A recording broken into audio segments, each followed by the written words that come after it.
Alright everyone, we start off today with one of the new goofy self-memes by the woke. They're trying it again. They're trying to dovetail yet another newspeak bullshit concept in under their banner of CRT Marxism.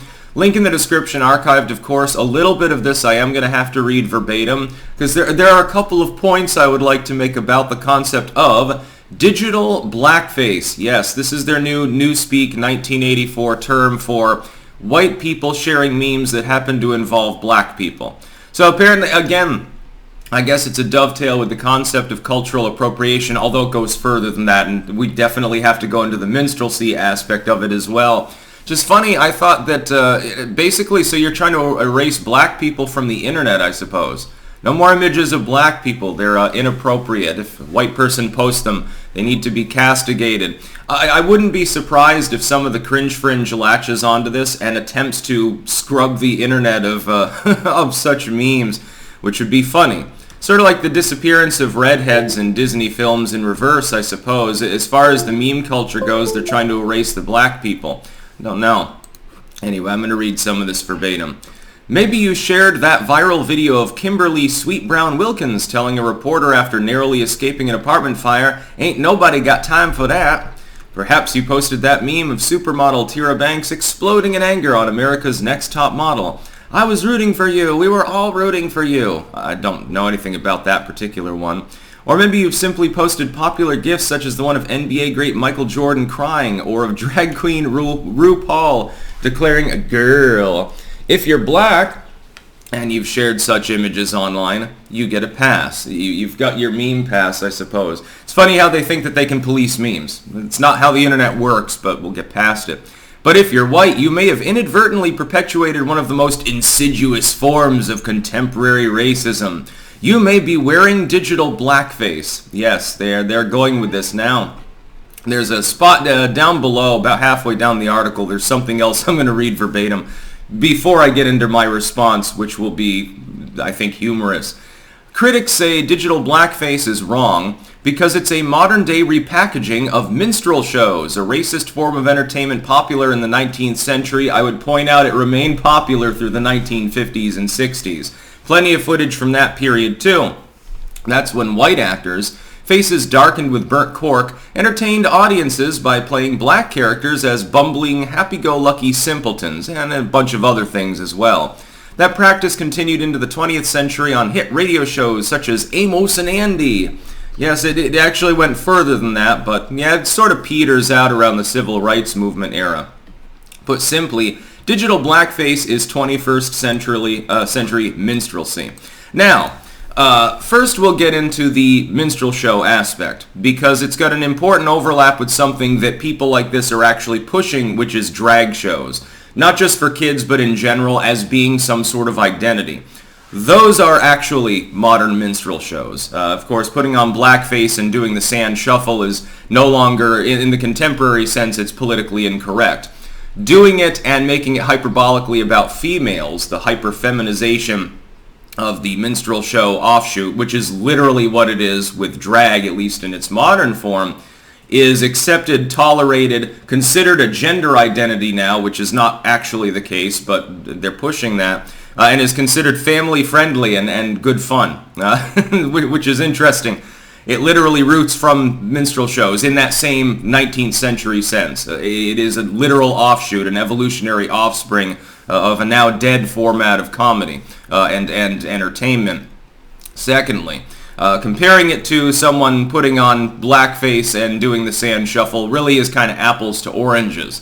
It doesn't really make a lot of sense. Nobody is posting those memes, whether they're white, black, or whatever, except in the form of a reaction image itself. If you're going to have a meme discrimination, I guess they want meme segregation or something like that. It's really this claim is meme segregation. We need to get out ahead of their attempt to create a newspeak label and give it our own meaning. So just refer to it that way. Digital segregation is what they have in mind, or mimetic segregation. I guess the idea is black people can only post about black people, white people can only post about white people, Asians about Asians, etc., etc. It's going to be a more boring internet that way. It doesn't make a whole lot of sense. The whole point of memes, of course, tends to be they're entertaining, or there's some sort of kernel of information that's conveyed in as irreducible a complexity usually as possible if it's any good. This is, by the way, why the left can't meme. Because instead of having a couple of sentences and a funny image or something that's more irreducible like Pepe, they will then attempt to take that same meme, parasitize it, and elaborate upon it layer after layer, and it tends to get more convoluted. This tends to, the over-explanation aspect is why it's not funny. Keep it pithy, leftoids. Jesus Christ. Do I have to start an online class to teach mentally stunted leftists how to create memes or something? I'm doing a better job than most of you. I think most of us would. No, there's no such thing as digital blackface. What there is now with this particular concept is an attempt to create digital segregation. So the color of your skin, which people may not even know online, depending on which site you're using. Like if you're on 4chan, nobody knows that you're black, nobody knows that you're white, nobody knows if you're male or female, etc., etc. If you're on Twitter, other users, you don't have your picture as the avatar, you don't have any identifying information, nobody knows your gender, your race, etc. Yeah, that's why when someone says, well, I'm a 3-star general in the military, retired, and I'm also a PhD, so my opinion's worth more than yours. Yeah, okay, I have no evidence of that whatsoever. I don't know who you are. If I were totally anonymous on a website, maybe I do have a burner Twitter account. How would you even know? I can claim that I'm a rocket scientist who works for NASA. And so my opinion is clearly better than yours about some scientific topic. You have no clue. This is why we need to avoid Internet ID and sites forcing you to, show other people, at least publicly, who you are. To avoid bullshit like this specifically. There's no redeeming aspect to this article whatsoever. I'm not surprised that CNN is where this analysis is posted. This isn't even an opinion piece, by the way. This is by John Blake. This is analysis section for CNN. If you're still not sure how to define digital blackface, Jackson offers a guide. She says it includes displays of emotions stereotyped as excessive. So happy, so sassy, so ghetto, so loud. Our dial is on 10 all the time. Rarely are black characters afforded subtle traits or feelings. How long have you been on the internet and how many memes have you actually reviewed for this? You must have gone to a place that's notorious for having a lot of racially charged shit. Like you went to you probably at this point you didn't even go to 4chan. Where on the internet did you go that you got this particular hyperbolic take on what black people memes tend to pertain to? It's a minstrel show. Oh, okay, so all of them have like watermelon dancing around in the image or something like that. That's not the case at all. If you go to 4chan these days, you'd find more BBC threads. Hey, white boy, this is evolution. You're not involved. Are you jealous, white boy? It's stuff like that. By the way, that's posted generally by trolls because it gets people's go. The fact that it's spammed 24/7 makes it a little bit like a log posting or something like that. Anyway, you can go through the article if you want to. And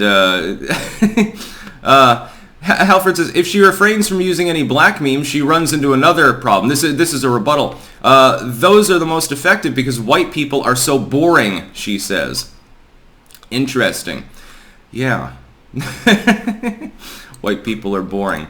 Interestingly, they're making most of those non-boring memes, just to be clear.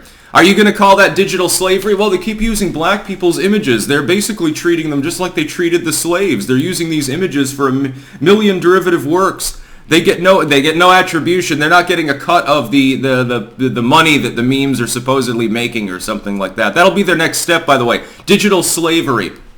And could happen with deepfakes and AI programs at this point, I suppose. Yeah, they could dig up some image of a random black person, make a million alliterative editions of that in a million different poses and use it for a modeling agency or something like that. I'd be much more worried about that kind of misuse than somebody posting fuck memes on the internet. Digital blackface. No, it's not digital blackface. It's you involved in digital discrimination. You involved in digital segregation. You just admit that you don't like white people. You don't like people having fun. You realize memes are overwhelmingly run, at least the effective ones, by people who tend to have political views that are widely different from your own because you're fucking stupid. And you're probably trying to drop this concept so that you can take credit for having invented the term so that eventually you can write a best-selling book about how bad white people are. That's what it boils down to. No, memes are not minstrelsy. The only thing that's close to minstrelsy today is the drag that's being promoted by the woke left. That's about all. Peace out.